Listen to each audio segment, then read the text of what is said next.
So let's talk about left hand position muting and how it can assist your right hand in keeping things as clean as possible.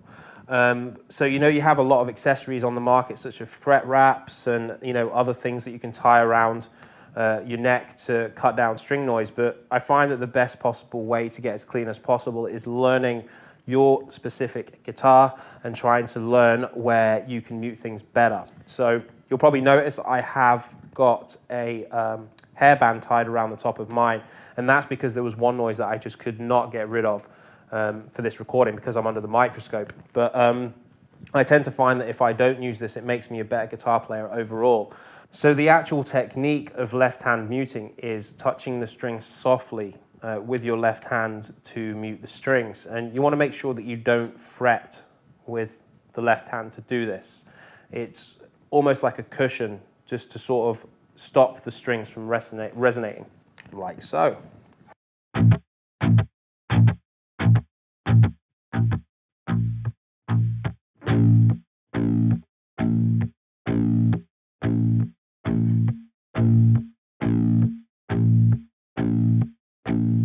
So the first thing you'll notice about your left hand is there's certain positions on the neck which will ring out more than others, and I'll just show you an example of that.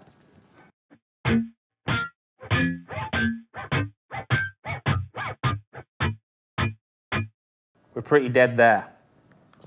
But as you can see, like the neck is constantly creating harmonics, and every single guitar is different as well. So you want to find the sweet spot where everything is muted and really, really, really tight.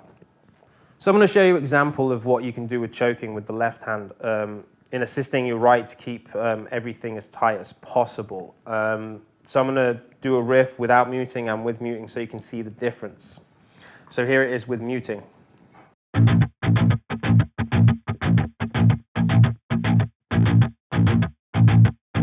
Let's try the thing without the left hand.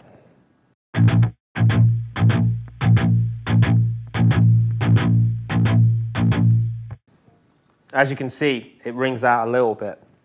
And you just want to create things as tight as possible. And you want to try using like less things to help you out with that, such as noise gates, such as fret wraps, because if you can control that without those things, then ultimately you become a better guitar player. So we were talking about tension in the body a little bit earlier, so we're going to apply that theory to the left hand. So when you have your left hand in its most neutral position, when you're not using any of your muscles like this, you'll always find that your thumb is behind your second finger, and you want to apply that when you're playing the guitar as well, because it's the most neutral position for your left hand, and your right hand for that example.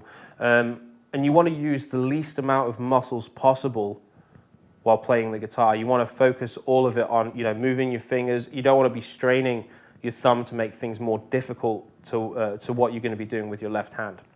Okay, so another great muting tip is using your additional fingers on your right hand to mute strings that are necessarily unwanted. And, I do this between certain riffs, and you'll notice that I anchor my pinky on my high string, and there's two reasons for this. First reason, it gives me an anchor point, so when I'm headbanging, trying to hit the floor with my face, I always know where my right hand position is. So like an anchor point, and I've seen other guitar players do this in certain scenarios as well. John Petrucci is a good example. He rests his third finger on his guitar body when he's doing guitar solos. So for me, resting my little finger on the high string gives me that anchor point, but it also gives me extra leverage for muting the strings as well, because there's so many different things that you can do for it. So there was this one riff by my old band Fell Silent in the song Immerse, where we would play the top 5 strings of the guitar, and I would wrap my little finger underneath so I could mute the E and the B strings so that they wouldn't ring out, like so.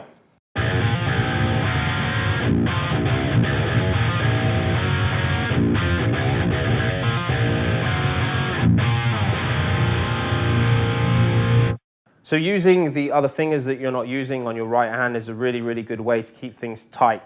Fretting is a very, very important part of getting the best tone out of your instrument. And you'll find that this varies depending on the string gauge that you use. You'll find that the heavier the string gauge is, the easier it is to take the guitar out of tune when you're fretting. And that's to do with how hard or how soft you are pressing on with your fretting hand. So just as an example, if I just play a note right now and I do it at my normal tension, I'm going to do it softer. I'm also going to do it harder so you can see. So Now if I press harder, and then softer. You'll notice that there's a perfect sweet spot, and it obviously varies per guitar as well, where if you press too hard, you take the string out of tune. If you press too soft, then the note kind of fizzles out. And also the position of your left hand is very, very important. So you don't want to be right on top of the fret like so. You kind of want to be just behind the fret so it's got a good solid contact. But you don't want to press too hard, remember. So I'm going to press really hard in the middle of the fret and it'll take it out of tune.